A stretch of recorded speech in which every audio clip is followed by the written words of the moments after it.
Flashback. निर्णय ने रुद्रिका को देखा और बोला, जानता हूँ, इसलिए तो पूरी प्लानिंग के साथ आया हूँ। तुम्हारी जगह मंडप में बेदाक्षी बैठेगी।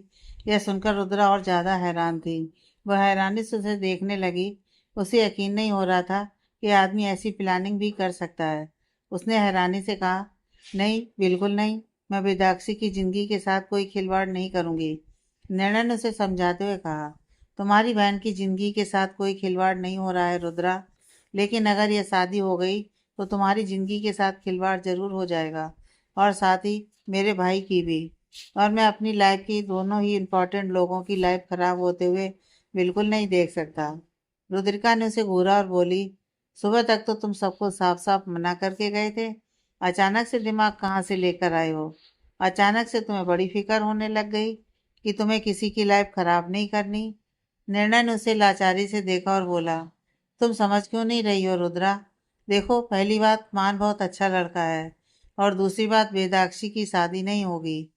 हम वक्त पर आकर उसकी शादी रुकवा देंगे। भरोसा तो करो मेरा। रुद्रिका ने उसे देखा और फिर बोली, देखो निर्णय, यह सब फिल्मों में अच्छा लगता है, असल जिंदगी में बिल्कुल भी नहीं। तुम कह रहे हो कि हम वक्त पर लौट आएंगे, लेकिन इसकी क्या गारंटी है कि हम वक्त पर पहुंच पाएंगे? अगर हमें थोड़ी भी देर हो गई, मैं वेदाक्षी को क्या जवाब दूंगी? क्योंकि मुझे पता है, मैं अभी अपनी लाइफ में यह शादी जैसा चैप्टर स्टार्ट नहीं करना चाहती। निर्णय ने गहरी सांस ली और बोला, रुद्रिका, भरोसा करो मेरा यार। मैं वादा करता हूँ कि हम शादी के तुरंत बाद वहाँ से निकल जाएंगे घर के लिए, क्योंकि यहाँ आकर हमें घर वालों को भी मनाना होगा। और जब सबको ये पता लगेगा कि घूंघट में बेदाक्षी बैठी है, तो उसे भी तो बचाना होगा ना। रुद्रिका ने घबराते हुए कहा, नहीं निर्णय, यह बहुत रिस्की है। नहीं, मैं यह नहीं कर सकती। यह कहकर वो जाने को हुई कि तभी निर्णय ने उसका हाथ पकड़ उसे अपनी तरफ खींच लिया। वो उसके सीने से आ टकराई। निर्णय ने उसके चेहरे को अपने हाथों में थामकर ऊपर उठाया और उसकी आंखों में देखकर बोला, बस अब जब मैं स्टेप लेने को तैयार हूँ तो तुम पीछे हट रही हो। जिंदगी भर पछताओगी रुद्रा कि मैंने कहा था लेकिन तुम नहीं मानी। इस ऐसी शादी में रहकर क्या करोगी जिसमें न तुम खुश रह पाओगी और ना मेरे भाई को रख पाओगी? प्लीज, अभी मौका है, हाँ कर दो। रुद्रिका एकटक निर्णय के चेहरे को देख रही थी, और इस बार न जाने क्यों वह उसे मना नहीं कर पाई, और उसने धीरे से गर्दन हिलाकर कहा, ठीक है, मैं तैयार हूँ, लेकिन मुझे पहले बेदू से बात करनी होगी। मुझे नहीं पता वह मानेगी या नहीं। निर्णय ने उसे देखा और बोला, तुम समझाओगी ना उसे तो समझ जाएगी और मान भी जाएगी। एक बार बात तो करो उसे। हमारे पास बस यही मौका है रुद्रा। इसके बाद ना तो हमें मौका मिलेगा और ना ही हमारा रिश्ता बच पाएगा। रुद्रिका को भी उसकी बात सही लगी। हालांकि रिस्क बहुत था, लेकिन फिर भी निर्णय का कहना गलत तो नहीं था, और अभी तो उसके पास ये मौका था। और अगर एक बार ये शादी हो जाती तो उन दोनों की लाइफ पूरी तरह से बदल जाती। रुद्रिका मान चुकी थी। निर्णय काफी खुश था, और उसका चेहरा देखकर मान को अंदाजा हो चुका था कि उसके प्लान का ये स्टेप काफी एफर्टलेसली सक्सेस हो गया था। अब अगले दिन से रुद्रिका अपने काम पर लग चुकी थी, और उसे मनाना था बेदाक्षी को। दिन में उसे बाकी की रस्मों से ही फुर्सत नहीं मिली, लेकिन जब वह थोड़ी सी फ्री हुई तो उसने बेदाक्षी को अपने पास बैठा लिया। बेदाक्षी ने उसे देखा और कहा, दी, आप परेशान लग रही हो, क्या बात है? रुद्रिका ने उसे देखा और फिर परेशान सी बोली, बेदू, बात दरअसल यह है कि मुझे शादी नहीं करनी। एक्चुअली मैं किसी और से प्यार करती हूँ। मेरा और उसका झगड़ा हो गया, और गुस्से गुस्से में हमने ब्रेकअप कर लिया था, और मुझे उस पर चिढ़ और गुस्सा था, इसलिए मैंने पापा के शादी के पूछते ही हाँ कर दी थी। बेदू ने जैसे ही उसकी बात सुनी तो हैरानी से उठकर बोली, क्या? ये आपने क्या कर दिया थी? अगर आप राम अंकल को पहले सब बता देती तो वह आपकी बात मान जाते ना। और अब कल तो शादी है, और आप आज ये सब बोल रहे हो। रुद्रिका ने उठते हुए वेदाक्षी का हाथ पकड़ा और बोली, बेदू, मुझे तेरी हेल्प चाहिए। मैं बहुत बड़ी मुश्किल में हूँ। अगर मैंने ये शादी कर ली तो मेरी और मेरे साथ मान की भी जिंदगी खराब हो जाएगी, और तीसरी जिंदगी खराब होगी उस इंसान की जिसे मैं प्यार करती हूँ। बस मेरे इस बार हेल्प कर दे।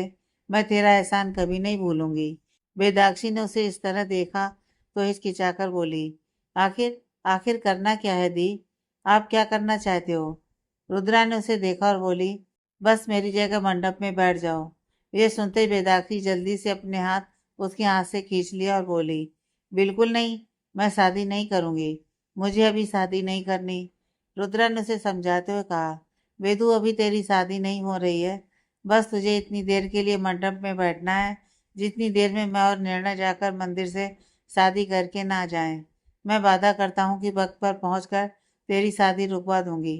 प्लीज मेरे लिए इतना कर दे। बहुत बड़ा एहसान होगा तेरा मुझ पर। मैं ये शादी नहीं कर सकती वेदू, प्लीज। और अगर मैंने ऐसे ही घर से भागने का डिसीजन ले लिया तो पापा के साथ साथ मान के घर वालों की इज्जत भी खराब हो जाएगी। इसलिए बस इतनी देर की बात है जितनी देर में वापस ना लौटूं। वेदाक्षी बहुत बड़ी दुविधा में फंस चुकी थी। अगर वह हाँ करती तो भी वह फंस जाती और ना करने पर उसकी बहन दुखी होती और दोनों ही कंडीशंस में वेदाक्षी की ही हार होनी थी। रुद्रा ने यह देखकर फिर से कहा, प्लीज बेदू, चाहे तो तू थोड़ा सोचने के लिए वक्त ले ले, लेकिन हमारे पास ज्यादा वक्त नहीं है। हमें जल्दी ये करना है, प्लीज। वेदाक्षी ने कुछ नहीं कहा और जल्दी से कमरे से निकल गई। रुद्रिका ने गहरी सांस ली और परेशान होकर बेड पर बैठ गई। उसे समझ में नहीं आ रहा था कि अगर वेदाक्षी नहीं मानी तो वह लोग क्या करेंगे। खैर दिन बीत गया। वेदाक्षी रुद्रिका के पास नहीं आई और रुद्रिका इससे और ज्यादा परेशान थी। लेकिन शादी वाले दिन रुद्रा ने एक बार फिर उससे बात की और इस बार वेदू भी उसे मना नहीं कर पाई। और उसके बाद वही सब हुआ जो निर्णय और मान ने प्लानिंग की थी। निर्णय और रुद्रा दोनों छुपते छुपाते घर से निकले और दोनों ने मंदिर में जाकर शादी कर ली। और इधर मान की शादी वेदू से हो गई। इसलिए तो निर्णय घर लौटने में देरी कर रहा था ताकि जब तक वह लोग घर लौटे मान की शादी हो चुकी हो। और रुद्रा को यह लग रहा था कि गाड़ी रास्ते में खराब हो गई थी, लेकिन ऐसा नहीं था। गाड़ी को जानबूझकर निर्णय ने रोक दिया था। Flash back and. निर्णय ने मान को देखा और फिर बोला, अब ऐसे कुछ भी कहो, प्लान काम कर गया यार। हमने उन दोनों को अच्छा खासा बेवकूफ़ बना दिया। मुझे लगा नहीं था कि यह वर्क करेगा, पर इस प्लान का काफ़ी अच्छा रिजल्ट आया। तभी पीछे से रुद्रिका की आवाज़ आई, अच्छा तो यह सब कुछ प्लानिंग फ्लोटिंग हुई थी। क्या कहा तुमने, मुझे बेवकूफ़ बना दिया? सीरियसली? रुद्रिका की आवाज़ सुनकर अचानक से वह दोनों हैरान रह गए। मान ने केबिन के डोर की तरफ देखा जहाँ रुद्रिका कुछ गुस्से में खड़ी थी। भाई निर्णय तो एक जगह बर्फ की तरह जम चुका था। उसने हिम्मत करके पीछे पलट कर देखा तो रुद्रिका गुस्से में उसे घूर रही थी। रुद्रिका ने निर्णय को घूरते हुए कहा, तुम्हें बेवकूफ़ नजर आती हूँ मैं? अब तुम देखो मैं क्या करती हूँ। ये कहते हुए वह वहां से चली गई। निर्णय हैरान परेशान सा कुछ पल तो वहीं खड़ा रहा और अगले ही पल वह उसके पीछे जाते हुए बोला, अरे मेरी बात तो सुनो रुद्रा। तुम जैसा समझ रही हो वैसा कुछ भी नहीं है। मैं तुम्हें सब कुछ समझा सकता हूँ। यह कहते हुए वह रुद्रिका के पीछे चला गया। मैं मान और ज्यादा टेंशन में आ चुका था क्योंकि रुद्रिका सच्चाई जान चुकी थी। मान ने खुद से कहा, एक टेंशन जाती नहीं कि दूसरी आ जाती है। जाकर देखना पड़ेगा आखिर चल क्या रहा है। पता नहीं अब ये क्या हंगामा करेगी। मुझे रोकना होगा उसे। यह कहते हुए वह भी उन दोनों के पीछे निकल गया। निर्णय ऑफिस के गेट तक रुद्रिका के पीछे पीछे उसे रोकने के लिए आया, लेकिन वो उसकी एक न सुनने को तैयार थी। वह अपनी कार लेकर वहां से निकल चुकी थी। तब तक मान भी वहां पहुंच चुका था। उसने निर्णय को देखा और बोला, क्या हुआ, रोका नहीं तूने उसे? निर्णय ने अपना माथा रगड़ते हुए मुंह बनाकर कहा, तुझे लगता है वह मेरी सुनती है? भाई उसका नाम रुद्रिका है और जब वह गुस्से में होती है तो सच में रौद्र अवतार ले लेती है। मुझे नहीं पता वह मेरे साथ क्या करेगी। तेरा मुझे नहीं पता, लेकिन मुझे पता है मेरी तो लग गई। घर जाकर पता नहीं क्या बखेड़ा होगा। अगर घर वालों को पता लगा कि हमने ये सब जानकर किया है तो पता नहीं क्या ही गजब हो जाएगा। मान ने उसे देखा और बोला, तो यहाँ क्यों खड़ा है, चल घर। यह कहते हुए जल्दी से अपनी गाड़ी की तरफ बढ़ गया। निर्णय भी उसके पीछे पीछे चला गया। वह दोनों ही परेशान हो चुके थे। रुद्रिका को कैसे समझाएंगे, यह उनके समझ में नहीं आ रहा था। वहीं मान के मन में तो बस यही चल रहा था कि रुद्रिका कहीं यह सब कुछ बेदाक्षी को ना बता दे। अभी तो उनका रिश्ता ठीक से शुरू हुआ भी नहीं था। बेदाक्षी ने सिर्फ उसे एक मौका देने की बात कही थी और एक बार और मुसीबत उनके सामने आकर खड़ी हो चुकी थी। रुद्रा घर पहुंची और उसके कुछ देर बाद ही मान और निर्णय भी घर पहुंच चुके थे। वह अभी हाल में आई ही थी कि अचानक ही निर्णय ने उसे पकड़ा और अपनी तरफ खींचते हुए बोला, तुम किसी को कुछ नहीं बताने वाली हो? रुद्रिका ने दांत पीसते हुए कहा, तुम मुझे रोक कर दिखाओ। निर्णय ने उसे घूर कर देखा और बोला, रुद्रा, बात समझने की कोशिश करो, बिना पूरी बात जाने इस तरह बात मत बढ़ाओ। यह कहते हुए जबरदस्ती उसे खींचते हुए अपने कमरे में ले गया। मान भी उनके पीछे पीछे चला गया। वह दोनों अब कमरे में खड़े थे। रुद्रा उन दोनों को घूर कर देख रही थी। निर्णय ने उसे देखा और बोला, पहले शांति से बात सुनो, उसके बाद तुम्हें जो करना है वह करना। रुद्रा ने उसे देखा और बोली, जल्दी जल्दी बोलना शुरू करो। निर्णय ने गहरी सांस ली और बोला, हाँ, हम दोनों ने प्लानिंग की थी, क्योंकि लास्ट मोमेंट पर शादी कैंसिल नहीं कर सकते थे ना। और तुमने ही कहा था कि दोनों घर की रेपुटेशन का सवाल है, और इतना दिमाग तो हम में भी था। मान तुमसे शादी नहीं करना चाहता था।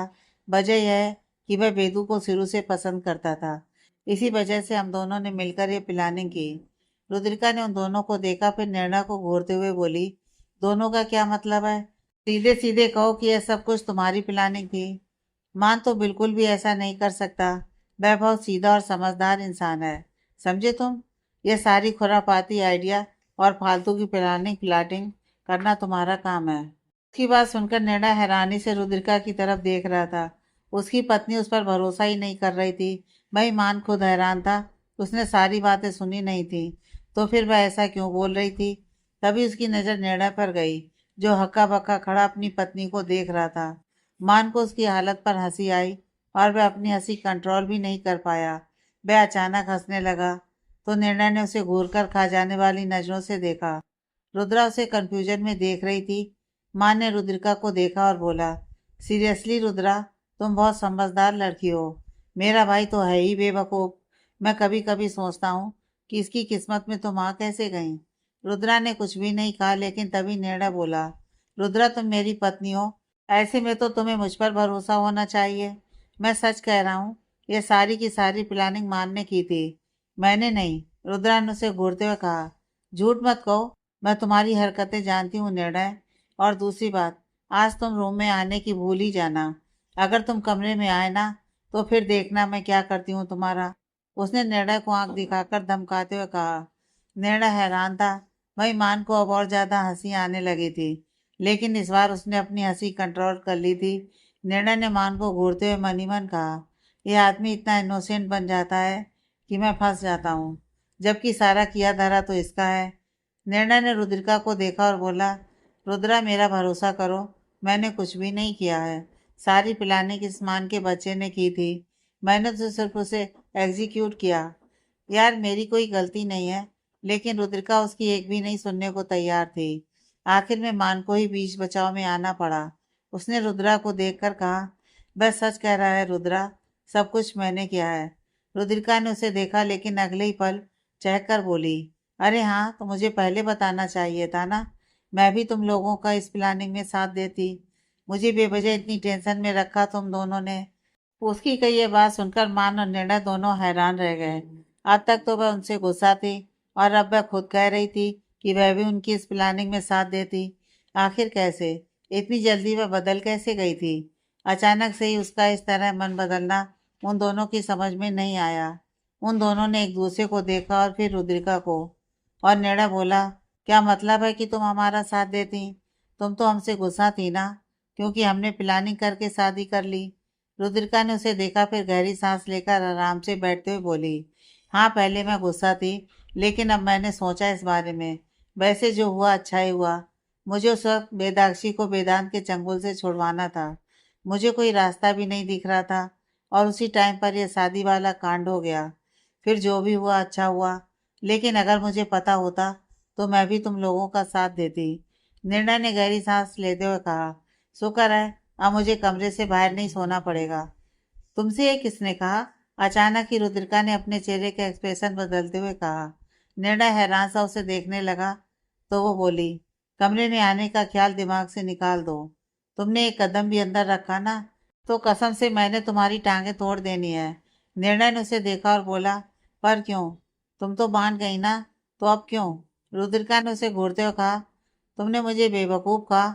और दूसरी बात, शादी होने के बाद जब मैं कह रही थी कि जल्दी चलो, तो तुमने गाड़ी खराब कर दी, या फिर जानबूझकर गाड़ी रोक दी।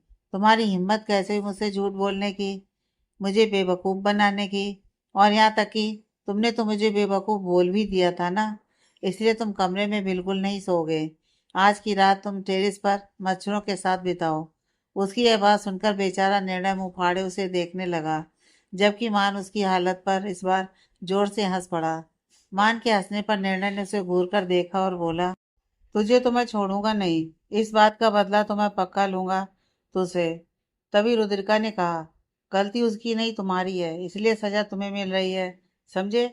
निर्णय ने उसे देखा और बोला, तुम तुम सच में इसका फेवर ले रही हो? तुम ऐसा कैसे कर सकती हो? मैं तुम्हारा पति हूँ, मुझ पर ट्रस्ट होना चाहिए तुम्हें।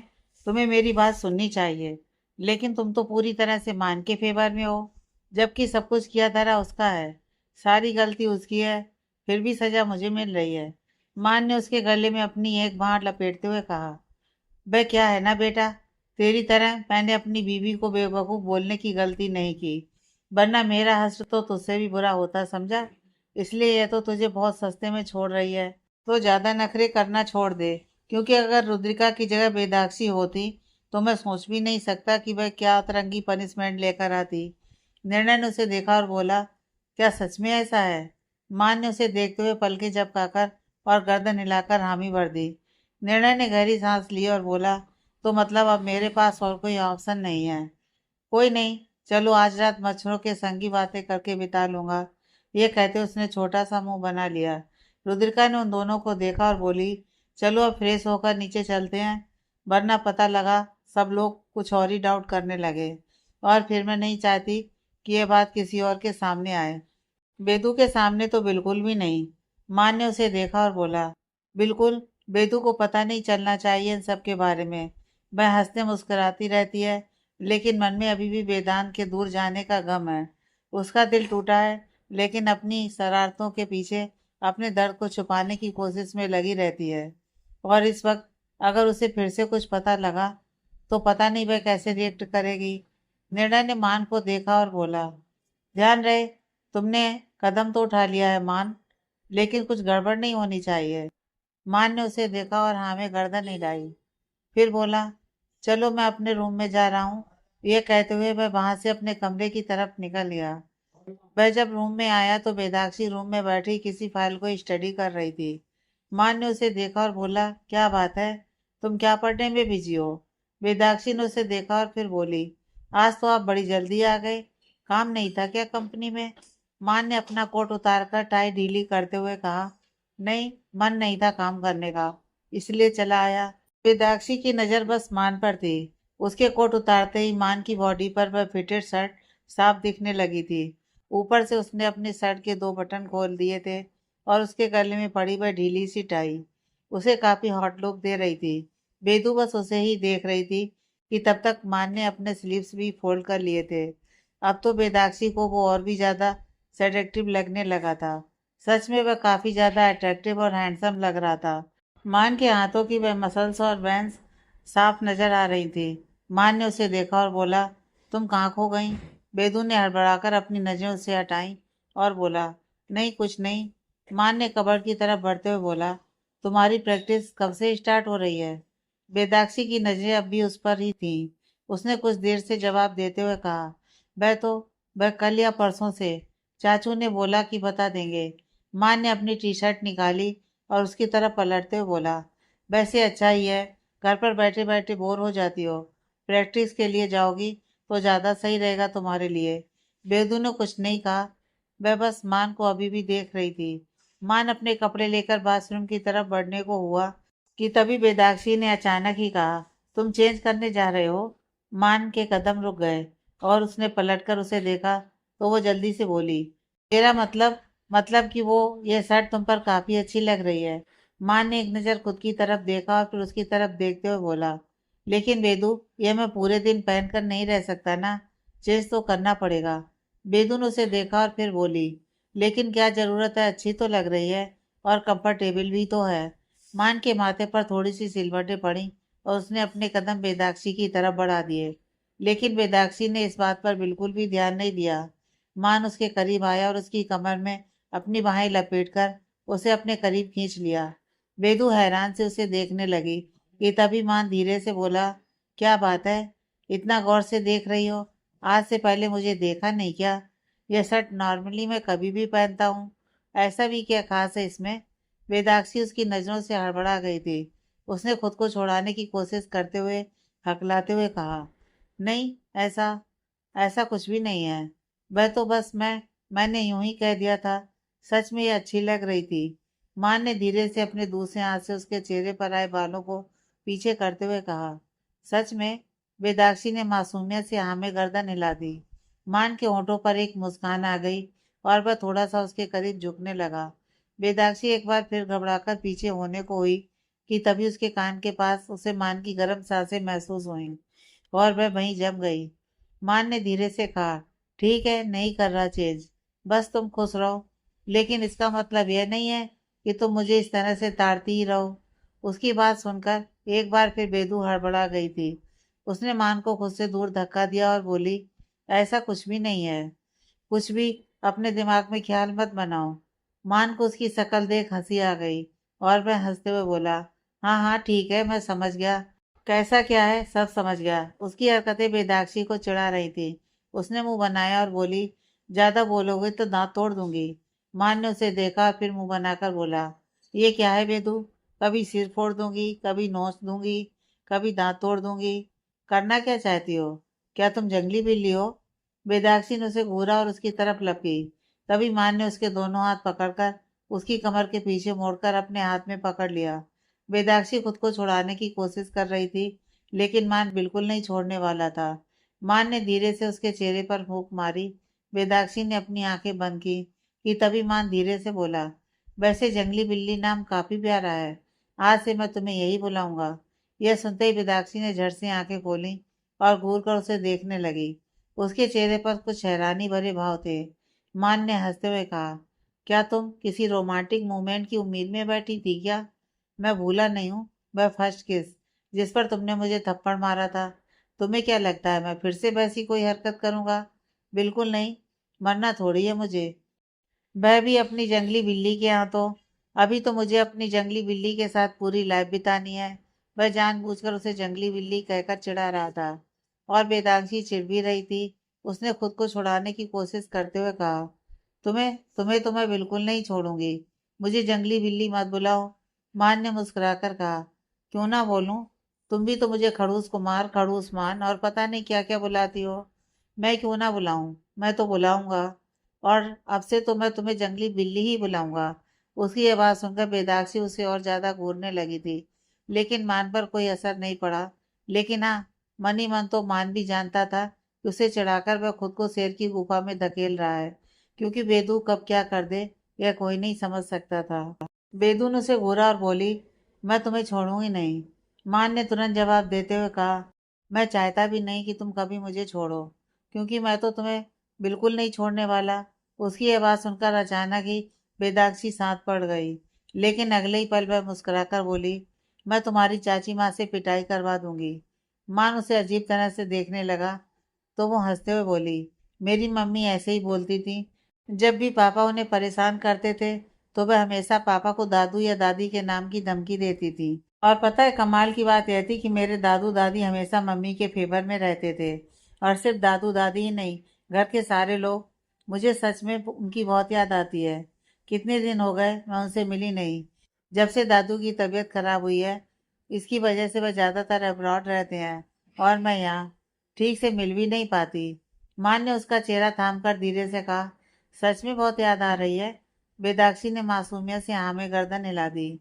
मान ने उसे अपने करीब करके अपने सीने से लगाया और उसके बालों को सहलाकर बोला, कोई बात नहीं, जल्दी ही वह भी तुम्हारे पास आ जाएंगे।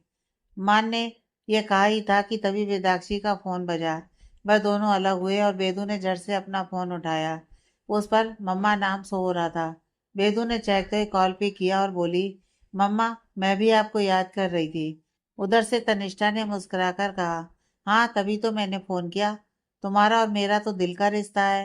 तुम जब मुझे याद करती हो तो मुझे पता लग जाता है। बेदाक्षी मुस्कुरा दी कि तभी तनिष्ठा बोली, तुम क्या कर रही हो और कहाँ हो इस वक्त? मैं बेदाक्षी ने मान को देखा और फिर बोली, मैं एक केस की फाइल पढ़ रही थी। चाचू ने कहा कल या परसों से मेरी ऑफिशियली प्रैक्टिस स्टार्ट हो जाएगी, इसलिए। तनिष्ठा ने मुस्कुराते हुए जवाब देकर कहा, चलो ये तो बहुत अच्छी बात है। मैं तो चाहती हूँ कि जल्दी से तुम्हारी पढ़ाई कंप्लीट हो जाए और मैं अपनी बेटी को एक लॉयर के तौर पर कोर्ट में केस लड़ते हुए देखूं। वेदाक्षी मुस्कुराकर बोली, जरूर मम्मा। फिर अगले ही पल उसने कहा, पापा कहाँ हैं? तनिष्ठा ने कहा, वह कहीं बाहर गए हैं, आते होंगे। तुम्हारे पापा तुम्हें मुझसे भी ज्यादा याद करते हैं। वह एक अलग बात है कि उन्हें कॉल करने तक क्या, सांस लेने तक की फुर्सत नहीं है। तुम्हारे दादू की कंडीशन तुम्हें पता है ना? वेदाक्षी ने कुछ उदास होकर कहा, आप लोग कब आओगे? मैं आप सबको बहुत याद कर रही हूँ। तनिष्ठा धीरे से बोली, बहुत जल्द बच्चे, लेकिन तब तक के लिए तुम अपना ख्याल रखना। वेदाक्षी ने ओके कहा और तनिष्ठा से थोड़ी बहुत और बातें करके फिर फोन रख दिया। उसके फोन रखते ही अध्याय ने तनिष्ठा को आवाज लगाते हुए कहा, तानी चलो, कार आ गई। और तनिष्ठा मुस्कुराते हुए उसके साथ आगे बढ़ गई। मान ने उसे देखा और फिर मुस्कुराकर बोला, लो अब तो तुम्हारी तुम्हारी मम्मा से बात भी हो गई। फिर अब क्यों उदास हो? क्योंकि वह मेरे पास नहीं है ना, इसलिए। बेदू ने छोटा सा मुंह बनाकर कहा। मान कुछ पल उसे देखता रहा, लेकिन तभी वेदाक्षी बोली, खड़ूस मान, तुम्हारी माँ कहाँ है? तुम हमेशा से चाची माँ के साथ रहते आए हो। क्या तुम्हें तुम्हारे मम्मा पापा की याद नहीं आती है? मान ने यह बात सुनकर तुरंत बात बदलते हुए कहा, अच्छा तुम ये सब छोड़ो और चलो नीचे चलो, साथ में बैठकर लंच करेंगे सब। मुझे बहुत जोरों की भूख लगी है। यह कहते हुए वह अपने रूम से निकल गया। बेतु कुछ हैरान थी, भला उसने इतनी जल्दी बात कैसे बदल दी। उसने कंधे उचकाए और उसके पीछे पीछे चल दी। सब लोगों ने साथ में लंच किया और फिर कुछ देर आराम करने अपने अपने कमरे में चले गए। लेकिन इधर राम के घर पर किसी ने दस्तक दी। सिया ने जाकर दरवाजा खोला तो हैरान रह गई। सामने मुस्कुराते अध्याय और तनिष्ठा खड़े थे। सिया को शौक देखकर अध्याय बोला, तू तो ऐसे शौक हो रही है जैसे कोई भूत देख लिया हो। अब अंदर आने देगी या दरवाजे पर ही खड़ा रखना है? सिया ने हैरानी से कहा, तुम दोनों अचानक से, बताया भी नहीं आने से पहले। यह कहते हुए वह दरवाजे से एक तरफ हो गई। वह दोनों अंदर आए तो अध्याय उसे देखकर बोला, हाँ हमने सोचा कि सरप्राइज देते हैं। वैसे सब लोग कहाँ हैं? बच्चे कहाँ हैं? और अथर्व भी तो आया था, वह कहाँ है? और उससे भी बड़ी बात, राम कहाँ है? तभी राम बाहर आते हुए बोला, सिया कौन है? लेकिन जैसे ही उसकी नजर अध्याय और तनिष्ठा पर गई, वह खुद हैरान रह गया। जहाँ था वहीं के वहीं राम के कदम रुक गए। अध्याय ने उसे देखते हुए कहा, ऐसे क्या देख रहा है, जैसे कोई भूत देख लिया हो? मैं तेरा ही दोस्त हूँ, गले भी नहीं लगेगा क्या? इतने टाइम बाद लौट रहा हूँ वापस इंडिया और तू ऐसे रिएक्ट कर रहा है। राम आगे बढ़ा और उसने आगे बढ़कर अध्याय को हक करते हुए कहा, वह तो मैं बस शौक रह गया था। मुझे पता नहीं था कि तू आने वाला है, और आने से पहले तूने कोई खबर भी नहीं दी आने की। अध्याय ने उसकी बात काटते हुए कहा, अपने घर में आने से पहले बताया नहीं जाता। वैसे ये सब छोड़, मुझे बता बच्चे कहाँ हैं? रुद्रा की तो शादी हो गई, बेदू कहाँ है? वह तानी को बोल रही थी कि वह हम सबको बहुत याद कर रहे हैं। आखिर है कहाँ वो? ये कहते हुए अध्याय ने वेदाक्षी को आवाज लगाना शुरू कर दिया। उसकी आवाज सुनकर आयु, नित्या और अथर्व भी बाहर आ चुके थे। अथर्व ने जब अध्याय को देखा तो हैरान रह गया। उसने मन ही मन कहा, ओ नो, भाई आ गए। पता नहीं अब क्या होगा। मैं आई होप कि सब ठीक रहे। सबके दिमाग में एक ही सवाल था कि अब आगे क्या होगा, क्या रिएक्शन होगा अध्याय और तनिष्ठा का जब दोनों को ये पता लगेगा कि उनकी बेटी की शादी हो चुकी है, वह भी उस लड़के से जिसकी शादी रुद्रिका से होने वाली थी। घर के हर मेंबर के चेहरे पर अब सिकन आ चुकी थी। जो बात अब तक वह लोग अध्याय और तनिष्ठा से छुपाते आ रहे थे, शायद उस बात के खुलने का वक्त आ चुका था। लेकिन आगे क्या होगा इसकी टेंशन भी सबको थी। और अध्याय और तनिष्ठा के आने से मान और वेदाक्षी के रिश्ते पर क्या फर्क पड़ने वाला था, यह भी देखने वाली बात थी। बेचारा मान जो वेदाक्षी से कह रहा था कि वह जल्दी अपनी मम्मी पापा से मिलेगी, उसे कहाँ पता था कि उसकी कही हुई बात इतनी जल्दी सच हो जाएगी। लेकिन अब जो भी था, अध्याय और तनिष्ठा लौट आए थे और बस देखना यह था कि आगे क्या होना था। अध्याय ने एक बार फिर वेदाक्षी को आवाज लगाई और बोला, बेदू कहाँ है बच्चे? सुबह तक तो तू हमें याद कर रही थी, अब कहाँ गई? राम ने उसे देखा और बोला, अध्याय बात तो सुनो, वेदाक्षी घर पर नहीं है। अध्याय उसकी बात सुनकर कुछ हैरान हुआ और बोला, क्या मतलब घर पर नहीं है? उसे तो कहीं ज्यादा बाहर जाना पसंद भी नहीं है। क्या रुद्रिका उसे जबरदस्ती अपने साथ कहीं लेकर गई है कहाँ वो? राम ने उसे देखा और बोला, तू शांत तो रह, बात तो सुन पहले पूरी। अध्याय के माथे पर बल पड़ गए। इस बार उसे कुछ गड़बड़ लग रही थी। उसने राम को देखा तो राम बोला, तू पहले बैठ तो, हम बैठकर बात करते हैं। अध्याय ने उसे देखा और बोला, तू कुछ छुपा रहा है क्या? आखिर चल क्या रहा है यहाँ? बेतू है कहाँ? राम ने उसे देखा और बोला, तू बात तो सुन। लेकिन अब अध्याय को कुछ गुस्सा आने लगा था। उसने कुछ गुस्से से राम का कॉलर पकड़ते हुए कहा, मैंने कहा बेतू कहाँ है, बताओ मुझे। तनिष्ठा ने अध्याय को देखा और बोली, क्या कर रहे हैं आप? आराम से बात कीजिए। तभी सिया ने तनिष्ठा का हाथ पकड़ा और उसे अपने साथ बैठाते हुए बोली, टेंशन मत लो, बैठो आराम से। हम इनका मेलोड्रामा देखते हैं, एंजॉय करते हैं यार। तनिषा परेशान सी उसी को देखने लगी, लेकिन सिया ने उसे जबरदस्ती अपने साथ सोफे पर बैठा लिया। राम ने अध्याय को देखा और बोला, अबे बात तो सुन पहले। बेदू की शादी हो चुकी है मान से। मतलब बेसिकली देखा जाए तो वह रुद्रिका की जेठानी है। अध्याय हैरान था। उसने हैरानगी से कहा, वाट, क्या बकवास कर रहा है तू? देख राम, अगर ये कोई प्रैंक है तो अभी बंद कर दे, क्योंकि मुझे ये बिल्कुल पसंद नहीं आ रहा है। वही राम की बात सुनकर तनिष्ठा भी हैरान थी। वही अथर्व, आयु और नित्या इस बात से परेशान थे कि पता नहीं अब अध्याय क्या करेगा। राम ने अध्याय से अपनी कॉलर छुड़ाते हुए कहा, मैं सच कह रहा हूँ यार, उसकी शादी हो गई है। असल में बहुत बड़ी गड़बड़ हुई थी। अध्याय ने गुस्से से कहा, भाड़ में गई गड़बड़ और भाड़ में गई शादी। मैं ऐसी शादी को नहीं मानता। मैं यहाँ नहीं था, तनिष्ठा भी यहाँ नहीं थी। जब वेदाक्षी के माँ बाप यहाँ नहीं थे तो ऐसे कैसे उसकी शादी हो गई? और किसकी मंजूरी से शादी हुई? मैं इस शादी को बिल्कुल भी नहीं मानता। अभी राम ने कुछ कहने की कोशिश की ही थी कि तभी अध्याय ने फिर से कहा, और तूने मुझे बताना तक जरूरी नहीं समझा? मेरी बेटी की शादी हो गई यहाँ पर। तुमने मेरी बेटी की शादी करवा दी और एक बार मुझे इन्फॉर्म तक नहीं किया। राम ने उसे देखा और बोला, तू दूर था यहाँ से।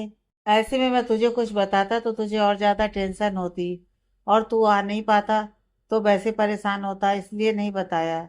तू एक बार पूरी बात तो सुन, ठंडे दिमाग से सब कुछ सुन, उसके बाद फैसला ले। इस तरह गुस्सा करने से क्या होगा? तनिष्ठा के चेहरे पर भी परेशानी के भाव थे।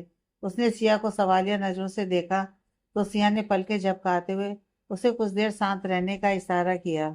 यूं तो घर के सारे लोग राम और अध्याय की फाइट को एंजॉय कर रहे थे, लेकिन हाँ, उनकी फाइट जिस बात के लिए हो रही थी वह बात सच में परेशानी का सब्जेक्ट थी। राम ने कुछ और ड्रामेटिक होते हुए कहा, क्या तेरी बेटी मेरी बेटी नहीं है? अगर मैंने कुछ उसके लिए फैसला ले भी लिया तो क्या गलत कर दिया? अध्याय ने उसे घूरा और बोला, ज्यादा ड्रामा किया तो मुंह तोड़ दूंगा तेरा। वह तेरी बेटी है, मैं ये नहीं कह रहा, लेकिन मुझसे बिना पूछे, मुझे बिना बताए तुमने मेरी बेटी की शादी करवाई, और अब तुम मुझे जस्टिफिकेशन दे रहे हो। ये क्या बात हुई भला? राम ने गहरी सांस ली और हार मानकर बोला, अच्छा ठीक है, मेरी गलती। मैं मानता हूँ मैंने तुझे नहीं बताया, ये मेरी गलती है। लेकिन अब आराम से बात तो सुन ले एक बार, उसके बाद बैठकर फैसला करते हैं कि आगे क्या करना है। उसने जबरदस्ती अध्याय को अपने साथ सोफे पर बिठाया कि तभी सिया ने अध्याय के सामने पानी का गिलास रख दिया और बोली, खुद को थोड़ा ठंडा करो, जरूरत पड़ेगी तुम्हें ठंडे दिमाग से सोचने की, और ठंडे दिमाग से सोचोगे, फैसला लोगे तभी काम बनेगा। इस तरह गुस्से में बने बनाए काम बिगड़ते हैं। अध्याय ने सिया को घूर कर देखा, जैसे कह रहा हो, छोड़ूंगा तो मैं तुम्हें भी नहीं। तुमने भी मुझसे बात छिपाई। वह सब लोग वहां बैठे थे। राम ने उसे सारी बात बताई कि तभी अध्याय बोला, मैं इस शादी को फिर भी नहीं मानता। रुद्रिका ने निर्णय से शादी की, अच्छी बात है, उसे अपनी लाइफ के डिसीजन लेने का हक है। लेकिन बेदाक्षी और मान की शादी जैसे हुई, मैं उस शादी के फेवर में नहीं हूँ। सब लोग हैरान परेशान से उसे देख रहे थे। उनको पहले ही लगा था कि अध्याय कभी एक्सेप्ट नहीं करेगा। अध्याय उठा और उसने अपना फोन निकालते हुए वेदाक्षी को कॉल लगा दिया। वेदाक्षी का फोन बजा। उस वक्त वह बाथरूम में थी। मान ने उसका फोन बजते हुए देखा तो कॉल पिक किया। उधर से अध्याय की आवाज आई, बेदू तुरंत घर आओ, मुझे बात करनी है तुमसे। मान शांत था। अध्याय की आवाज में जो बेचैनी थी वह कुछ हद तक उसे समझ आ चुकी थी। मान ने मन ही मन कहा, क्या मिस्टर राणा लौट आए हैं? अगर ऐसा है तो उन्हें सच भी पता लग गया होगा। शायद इसीलिए वे बेदाक्षी को बुला रहे हैं। तभी उधर से अध्याय ने फिर कहा, तुम सुन रही हो ना कि मैं क्या कह रहा हूँ? तुरंत शेखावत मेंशन पहुंचो, जल्द से जल्द। तभी पीछे से बेदाक्षी ने मान को देखकर कहा, मेरा फोन बज रहा था ना, किसका कॉल है? मान ने फोन बेदाक्षी की तरफ बढ़ा दिया। बेदाक्षी अध्याय का कॉल देखा तो जल्दी से चेक कर बोली, पापा कैसे हो आप? उसकी आवाज सुनते ही अध्याय का गुस्सा एक पल में शांत हो गया। उसने गहरी सांस ली और मुस्कुराकर बोला, मैं ठीक हूँ, तुम कैसी हो और इस वक्त कहाँ हो? बेदाक्षी ने जवाब देते हुए कहा, घर पर ही हूँ और मैं बहुत अच्छी हूँ। मम्मा ने आपको बताया कि कल या परसों से मेरी प्रैक्टिस भी स्टार्ट हो जाएगी। अध्याय ने हामी भरी, फिर बोला, बेदू जल्दी से शेखावत मेंशन आ जाओ। उसकी बात सुनकर वो कुछ कंफ्यूज हुई और वह बोली, वहाँ क्यों? मैं तो कल ही वहां से आई थी सबसे मिलकर। अध्याय ने फिर से कहा, क्योंकि मैं कह रहा हूँ इसलिए। बेदाक्षी समझ नहीं पाई, लेकिन फिर भी उसने ओके कहकर फोन काट दिया। मान ने उसे देखा और बोला, क्या हुआ? क्या कहा तुम्हारे पापा ने? बेदू ने उसे देखा और बोली, उन्होंने कहा है कि शेखावत मेंशन आ जाओ। वो वहां क्यों बुला रहे हैं? मान चाहता तो उसे बता देता, क्योंकि वह समझ चुका था कि अध्याय लौट आया है, लेकिन उसने बेदाक्षी को नहीं बताया। वजह यह थी कि वह उसकी हैप्पीनेस स्पॉइल नहीं करना चाहता था। वह उसे देखना चाहता था कि जब वह अपने माँ बाप को सामने देखेगी तो वह कितना खुश होगी। उसने बेदाक्षी को देखा और बोला, तो चलो चलते हैं। यह कहते हुए उसने उसका हाथ पकड़ा और उसे लेकर शेखावत मेंशन के लिए निकल गया। अध्याय बेचैन सा हॉल में चक्कर लगा रहा था। तनिष्ठा के चेहरे पर परेशानी साफ झलक रही थी। वहीं बाकी सब भी कुछ परेशान थे। नित्या ने धीरे से आयु से कहा, यह अध्याय भाई का गुस्सा इतना खतरनाक क्यों है? ऐसे तो कितने शांत और हंसते मुस्कुराते रहते हैं, लेकिन जब गुस्सा करते हैं तो सबको डरा देते हैं। तभी अथर्व ने धीरे से उसकी बात सुनकर जवाब देते हुए कहा, अगर तुम्हारी खैरियत चाहती है तो चुप हो जा, क्योंकि उनका गुस्सा कब किस पर डाइवर्ट हो जाए कोई नहीं समझ सकता। वैसे भी मैंने तो पहले ही राम भैया को कहा था कि भाई को सब कुछ बता दो। उन्होंने मेरी बात नहीं सुनी, उसी का नतीजा है। आयु ने उन दोनों को देखा और बोली, अब चुप करो। एक तो पहले ही घर में इतना टेंशन का माहौल है और आप दोनों मुझे और ज्यादा टेंशन दे रहे हो। उसकी बात सुनकर अथर्व उससे चिढ़ते हुए बोला, सबको टेंशन देने वाली को टेंशन हो रही है? यह तो कुछ नया ही सुन लिया मैंने आज। लेकिन खैर जो भी है अच्छी बात है। वैसे आयु ने उसे घूर कर देखा, लेकिन अथर्व सामने देखने लगता है। राम ने अध्याय को जब इस तरह चक्कर लगाते हुए देखा तो बोला, अब बैठ भी जा एक जगह, आ जाएंगे वह लोग। रास्ते में तो जितना वक्त लगेगा उतना तो लगना ही है। क्या तेरे चक्कर लगाने से वह जल्दी आ जाएगी? अध्याय ने उसे घूर कर देखा और बोला, तू चुप कर, वरना तेरा मुंह तोड़ दूंगा मैं। मुझे पहले ही तुझ पर बहुत गुस्सा आ रहा है। राम ने मुंह बनाया और बोला, बिना गलती के भी सजा दे रहा है दुष्ट आदमी। उसकी बात सुनकर अध्याय उसे घूरने लगा। तभी उसने सिया को देखा और बोला, और तुम तो बता सकती थी। तुमने भी बताना जरूरी नहीं समझा? मैं यहाँ से गया क्या कि तुम लोगों ने मुझे एकदम ही पराया समझ लिया? मुझसे छुपाकर यहाँ शादियां कराई जा रही हैं। राम ने चिढ़कर कहा, हमने कोई शादी नहीं करवाई थी। यह तो हम दोनों की बिटियों का प्लान था। उन दोनों ने खुद अपनी जगह रिप्लेस की थी, समझे? आने दो जरा उस बेदू को, मैं बताता हूँ उसे। इतनी बड़ी हो गई कि इस तरह से फैसला लेगी। अध्याय ने कहा। तभी तनिष्ठा ने कहा, खबरदार जो आपने उसे डांटा तो। अध्याय ने उसे देखते हुए कहा, किस हरकत पर भी तुम उसे डांटना नहीं चाहती? कमाल है। तनिष्ठा चुप रही, उसने कुछ भी कहना जरूरी नहीं समझा। थोड़ी देर बाद ही एक कार घर के बाहर आकर रुकी। मान और बेदाक्षी उतरे और दोनों अंदर की तरफ बढ़ गए। बेदाक्षी के मन में यही चल रहा था कि उसे यहाँ क्यों बुलाया गया है। वहीं मान ने रास्ते में आते हुए निर्णय और रुद्रिका को भी मैसेज कर दिया था। वह दोनों भी जल्दीबाजी में शेखावत मेंशन के लिए निकल चुके थे। मानव और बेदू जब दरवाजे पर आए तो बेदू ने चिल्लाकर सिया को आवाज लगाते हुए कहा, सिया आंटी आपने मुझे बुलाया था क्या? सब लोगों ने अब दरवाजे की तरफ देखा और जब बेदाक्षी की नजर हॉल में बैठे सारे लोगों पर गई और फिर उसकी नजर जाकर रुकी अध्याय पर, जो चक्कर काटते हुए अपने कदम रोक चुका था सिर्फ अपनी बेटी को देखकर। बेदाक्षी ने जैसे ही अध्याय को देखा तो खुशी से चहक कर दौड़ कर गई और उसके सीने से लग गई। अध्याय को तो न जाने कितना सुकून मिल गया था इस पल में। उसने कस के उसे अपनी बाहों में भरकर प्यार से उसका सिर सहलाया और बोला, कैसा है मेरा बच्चा? मान के होठों पर बेदू की हरकत देखकर मुस्कान आ गई। जहाँ अध्याय की नज़र सिर्फ अपनी बेटी पर थी, तनिष्ठा की नज़र मान पर थी, और वह इस बार हर एक छोटी से छोटी हरकत ऑब्जर्व कर रही थी। अब तनिष्ठा उतनी भी नासमझ नहीं रही थी।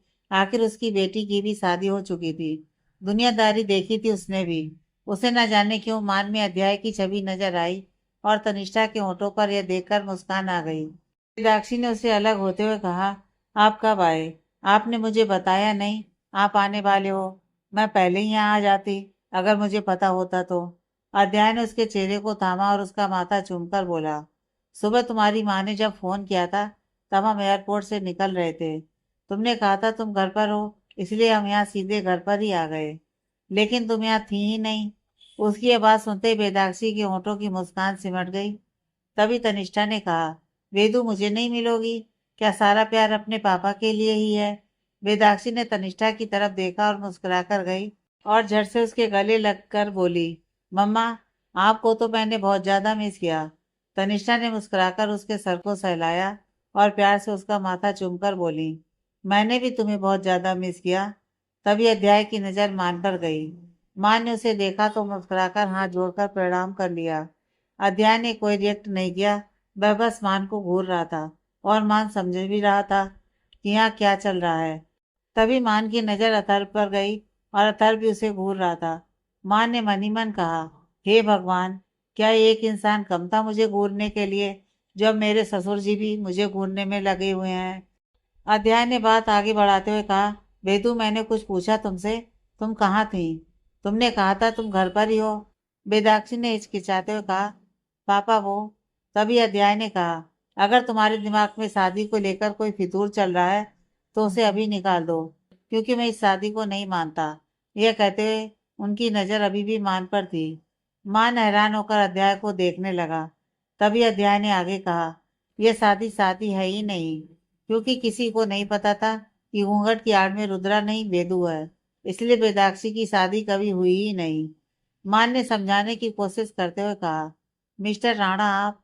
अध्याय ने उसे अपना हाथ दिखाकर रोकते हुए कहा, मेरी बात पूरी नहीं हुई है, पहले मेरी बात सुनो। शादियां ऐसे ही नहीं हो जाती हैं। भला ऐसी कौन सी शादी जिसमें दूल्हे को ना पता हो उसकी दुल्हन कौन है? यह तो एक तरह से जबरदस्ती का रिश्ता हो गया ना। तभी तनिष्ठा ने कहा, भला ये शादी शादी क्यों नहीं है? यह शादी भी शादी ही है।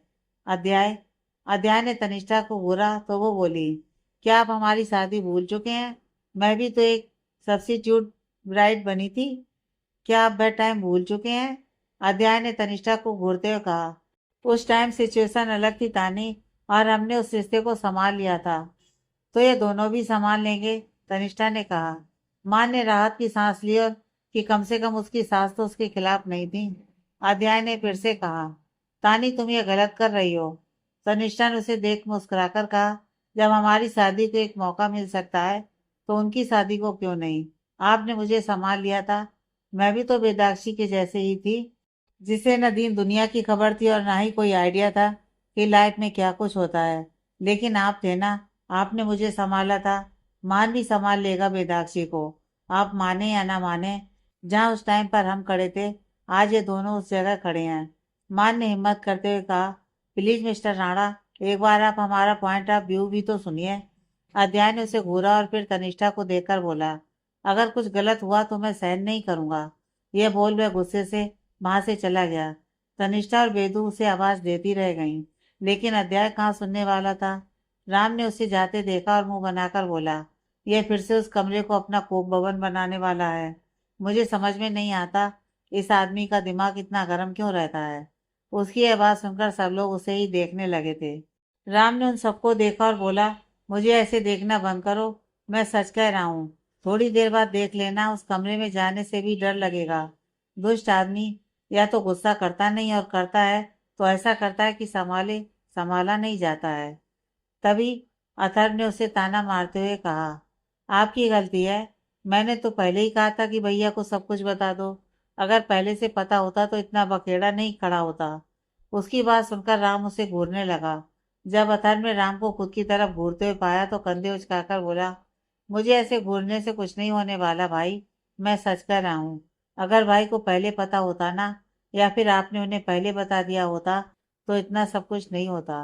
राम ने उसे घूरते हुए कहा, बेवकूफ इंसान, अगर मैंने उसे पहले बता दिया होता ना, तो वह इससे भी बड़ा बखेड़ा खड़ा कर देता। तुम में से कोई उसे उतना नहीं जानता जितना मैं जानता हूँ। वेदाक्षी की शादी को लगभग 1 महीना हो चुका है। मतलब समझ रहे हो, इतना वक्त मैं मान के साथ थी। उसने मान को थोड़ा बहुत तो समझा ही होगा। अपने रिश्ते को लेकर उन दोनों के अपने प्रोस्पेक्टिव होंगे, लेकिन अगर शुरुआत में ही अध्याय को सब कुछ पता लग जाता ना, तो वह एक दिन वेदाक्षी को उस घर में नहीं रहने देता। अब इन दोनों के पास अपना अपना वैलिड पॉइंट है, और दोनों को अपनी लाइफ के साथ क्या करना है यह डिसाइड कर सकते हैं।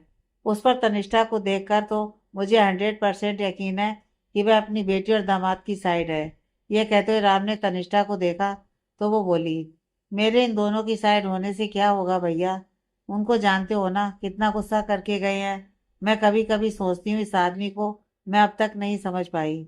आप सोचकर देखिए, इतने शांत स्वभाव के हैं ये, फिर भी जब गुस्सा करते हैं तो ऐसा लगता है भूचाल आ गया हो। सिया ने उसे देखा और बोली, ऐसा ही होता है।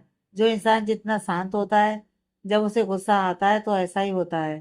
फिलहाल हमारे पास अध्याय के ऊपर डिस्कस करने के लिए टाइम नहीं है। हमें यह देखना है कि उसे मनाया कैसे जाए। अगर दोनों बच्चे शादी में रहना चाहते हैं, तो मुझे नहीं लगता कि दोनों को अलग करना कोई वैलिड पॉइंट है। तनिष्ठा ने वेदू को देखा और उसका हाथ पकड़ बोली, वेदू तू बता, तू क्या चाहती है? मान बेसब्री से वेदाक्षी को देख रहा था। वेदाक्षी ने मान को देखा और फिर अपनी माँ को देखकर धीरे से बोली, मम्मा अभी तो हमने एक दूसरे को एक मौका देने का सोचा था, और अभी ये सब हो गया। तभी राम बोला, लो हो गया डिसाइड। अब बस अध्याय को मनाना है। पर मनाएगा कौन उसे? उसके ये कहते ही सबकी नजरें एक बार फिर तनिष्ठा पर थी। तनिष्ठा ने उन सबको देखा और बोली, बिल्कुल नहीं, मैं नहीं जाने वाली। वह वेदू के मामले में हद से ज्यादा पजेसिव है। मैं बिल्कुल नहीं जा रही, मुझे मरना थोड़ी है। अपनी बेटी के आगे वह सब कुछ भूल जाते हैं। एक काम करो, वेदू को ही भेज दो। अपने बाप को इससे ज्यादा कोई हैंडल नहीं कर सकता। वेदू ने तुरंत पीछे हटते हुए कहा, बिल्कुल नहीं, मैं नहीं जाऊंगी। किस तरह से गुस्सा करके गए हैं वो। मैं कहीं नहीं जा रही। आप जानो, आपके पति जाने, मुझे कोई लेना देना नहीं है। तनिष्ठा हैरानी से उसे देखने लगी। वहीं आयु को हंसी आ गई। सबने आयु को देखा तो आयु हंसते हुए बोली, सॉरी सॉरी, लेकिन ये वेदू ने जिस तरह से कहा ना, आप जानो आपके पति जाने, मुझे हंसी आ गई। अथर्व ने उसे घूरते हुए कहा, तुम सीरियस सिचुएशन में भी सीरियस नहीं रह सकती, है ना? आयु ने मुंह बनाया और बोली, मैं कोई पेशेंट थोड़ी हूँ जिसकी कंडीशन सीरियस हो। मैं अच्छी खासी तुम्हारे सामने खड़ी हूँ। क्या मैं भली चंगी तुमको अच्छी नहीं लग रही, जो तुम मुझे कोई पेशेंट बनाना चाहते हो? इससे पहले कि वे दोनों फिर से शुरू होते, सिया ने कहा, प्लीज अब तुम दोनों शुरू मत होना। पहले अध्याय को संभाल लें। अभी हमारे लिए भाई बहुत भारी हो रहा है। तब तक रुद्रा और निर्णय भी आ चुके थे। रुद्रा ने तनिष्ठा को देखा और जल्दी से जाकर उसके गले लग गई और खुशी से बोली, आप आ गई आंटी। तनिष्ठा ने मुस्कुराकर उसके सिर को सहलाते हुए कहा, हाँ बहुत दिन हो गए थे, तुम सबकी याद आई तो चली आई। तभी उसने अपनी माँ की तरफ देखा और बोली, बस सब तो ठीक है, लेकिन अंकल कहाँ हैं? इससे पहले सिया जवाब देती, राम ने अपने ही अंदाज में जवाब देते हुए कहा, अपने कोप भवन में बैठा है। निर्णय और रुद्रिका कंफ्यूजन में उसे देखने लगे तो राम बोला, गुस्सा करके गया है। वेदू की शादी उसकी मर्जी के खिलाफ हुई। उसे अब पता लग रहा है कि वेदाक्षी की शादी हो चुकी है, वह भी उस लड़के से हो चुकी है जिससे तुम्हारी शादी होने वाली थी। मतलब उसे अभी पता लगा ना, इसलिए बहुत ज्यादा गुस्से में है। कभी कभी मैं यह सोचता हूँ, किसके जैसा आदमी इतना इम्प्रेशन हो कैसे सकता है? ये कभी ऐसे रिएक्ट तो नहीं करता। तभी नित्या बोली, भैया ऐसे पजेसिवनेस कहते हैं। वह बहुत ज्यादा पजेसिव है वेदू को लेकर। बस इसी चक्कर में तो सब गड़बड़ हुआ है। सिया ने गहरी सांस भरते हुए कहा, ऐसा नहीं है। हर माँ बाप अपने बच्चों को लेकर पजेसिव होते हैं। अध्याय थोड़ा ओवर रिएक्ट कर रहा है क्योंकि वह वेदू से बहुत ज्यादा प्यार करता है। रुद्रिका ने कहा, प्लीज हम ये सब अभी डिस्कस नहीं करते हैं। मुझे बस ये बताओ कि अब अंकल को मनाया कैसे जाए? ऐसे तो नहीं चलने वाला ना। उनके पास बात करने कौन जा रहा है? राम ने सबसे पहले हाथ खड़े करते हुए कहा, मैं तो बिल्कुल नहीं जाऊंगा। तनिष्ठा या बेदाक्षी में से कोई जाएगी, क्योंकि इन दोनों के आगे ही वह शांत रहता है, वरना सबको काटने को दौड़ता है। वेदू ने तुरंत कहा, मैं तो नहीं जा रही, वह बहुत ज्यादा गुस्से में है। मैं बोल भी नहीं पाऊंगी उनके आगे। मम्मा को बोलो, उनके पति हैं, वह संभालेंगी। तनिष्ठा ने उसका कान पकड़कर मरोड़ते हुए कहा, मेरे पति हैं? अच्छा बेटा, बहुत ज्यादा बोलने लगी हो तुम। भूलो मत, तुम्हारे पापा हैं वह। वेदू ने दर्द से चिल्लाते हुए कहा, हाँ मम्मा, छोड़ो, दर्द हो रहा है। तनिष्ठा ने उसके सिर पर चपत लगाई और बोली, इतनी जोर से तो मरोड़ा भी नहीं जितना चिल्ला चुकी है तू। वेदाक्षी छोटा सा मुंह बनाया और अपना कान सहलाने लगी। तभी मान बोला, मैं जाऊंगा उनके पास। उसके ये कहते ही सब लोग मान को देखने लगे। अथर्व ने उसे ताना मारते हुए कहा, सोच लो, उनके पास जाने का मतलब है खुद को शेर की गुफा में धकेलना। तभी वेदाक्षी बोली, दिमाग खराब है क्या खड़ूस मान तुम्हारा? अरे पापा बहुत ज्यादा गुस्से में है, उनको गुस्सा आता है तो वह किसी की नहीं सुनते। रुद्रिका ने मान को देखा और बोली, वह सही कह रही है मान, तुम्हें सब कुछ जितना इजी लग रहा है उतना है नहीं। राम ने मान को देखा, फिर उठते हुए बोला, मान सही कह रहा है, उसे ही जाना चाहिए। सब लोग राम की बात सुनकर हैरानी से उसे देखने लगे। जहाँ बाकी सब लोग मान को न जाने के लिए कह रहे थे, अकेला राम ही था जो उसे जाने के लिए बोल रहा था।